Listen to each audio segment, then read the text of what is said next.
पुरुषोत्तमम। संपूर्ण जगत की सृष्टि माँ के माध्यम से ही होती है। जो भी हम इस जगत में देखते हैं, इनको सृजन करने वाला माँ ही होता है। आज हम लोग जानेंगे पुरुषोत्तम को इस धरती पर जन्म देने वाले माँ का गुण क्या होता है। इस बारे में जानकारी जब हम लोगों ने किए हैं तो पाए हैं माँ की जो गंभीरता है और माँ का जो भाव है, माँ का जो चलन, माँ का जो माँ की जो स्थिति है, उस स्थिति का अवलोकन करने से हमें पता चलेगा कि किस तरह से एक सुसंतान का माँ बनने के लिए क्या का गुण होनी चाहिए और कैसे माँ बनी। माता मनमोहिनी देवी 9 वर्ष की उम्र से ही उनके अंदर भागवत पिपासा का जागरण हुआ, भागवत प्यास जगी। माता मनमोहिनी के माता पिता दोनों भगवान कृष्ण, राधा कृष्ण का युगल मूर्ति की पूजा करना, उनको खिलाना पिलाना सुलाना, माता पिता को ये करते हुए देखकर माँ को भी मन करता था कि मैं भी भगवान से बात करूं, उनको खिलाऊं, उनको पिलाऊं, उनको सुलाऊं।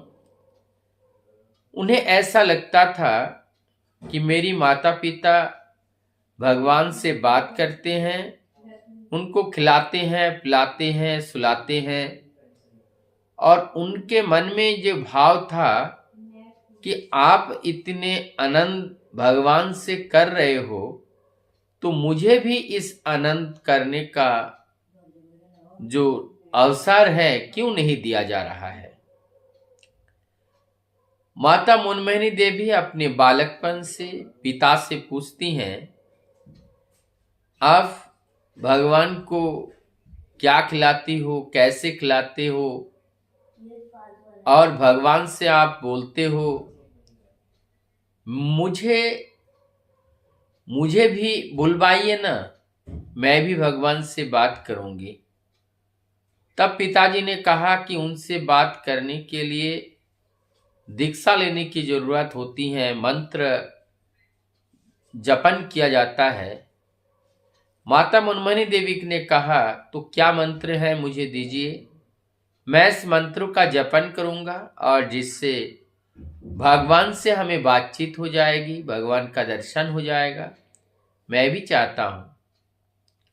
अब पिता जो है असमंजस्य में पड़ गए कि अब हम कैसे मनमोहिनी को बताएं कि ये जो है अभी तुम्हारा समय नहीं हुआ और तुम नहीं कर सकती हो।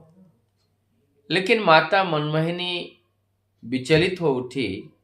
पिता के इस बात से वो खुश नहीं थे, बारंबार पिताजी को परेशान करती थी। सुबह शाम जब भी पिताजी मिलते थे, उनके मुंह से एक ही बात आती थी कि भगवान को देखने के लिए अगर मंत्र की जरूरत है तो हमें मंत्र दिला दीजिए ना, हम उस मंत्र का जप करेंगे और फिर हम भगवान के दर्शन करेंगे।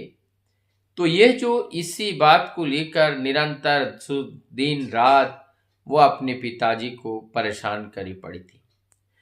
तब परेशान होकर के उन्हीं के पिता ने, अब जहां हिमायतपुर में जो विज्ञ जन रहते थे, जो विज्ञ ब्राह्मण रहते थे, उसमें पंडित भगवान शिरोमणि, उनके पास गए और जाकर के उन्होंने कहा कि मैं बड़े असमंजस्य में फंस गया हूं, मेरी बेटी वो छोटी है, वो भगवान से बात करनी चाहती हैं और वो सब कुछ नामदान लेना चाहती हैं, लेकिन अभी तो वो छोटा है, वो तो कुछ कर नहीं पाएगी। तो आप कुछ बातें उनको समझा बुझा दीजिए ना, ताकि उनके अंदर का ये जिज्ञासा शांत हो जाए। तो भगवान शिरोमणि जो पंडित है उन्होंने आकर के उन्होंने कहा कि आओ मोनो, हमारे पास आओ, मैं तुम्हें बताता हूँ कैसे क्या करना है। वहां पर गए, फिर वही एक ही रट कि भगवान से बात करनी है, भगवान का दर्शन करना है, उसके लिए नामदान चाहिए, आप हमें नामदान दे दीजिए। तब वो भगवान शिरोमणि ने कहा कि आपको अभी इस चीज की जरूरत नहीं है, आप एक काम करो, आप मिट्टी का भगवान शिव का मूर्ति बनाओ और उनका पूजा पाठ करो, और उसी से देखना भगवान से तुम्हें मुलाकात हो जाएगी, उनसे बातचीत हो जाएगी। माता मनमोहिनी देवी बड़े खुश हो गए और उन्होंने मिट्टी की भगवान शिव को बनाया, पूजा पाठ करने लगे, सब कुछ करने लगे, लेकिन उनकी मन की इच्छा पूर्ण नहीं हो रही थी। अब जब पूर्ण नहीं हो रही थी, वो फिर विचलित हुए और विचलित होकर के फिर पिता को बताने लगे कि आप जो है, मुझे इस तरह से मैं नहीं मानूंगी, मुझे नाम ही देना पड़ेगा।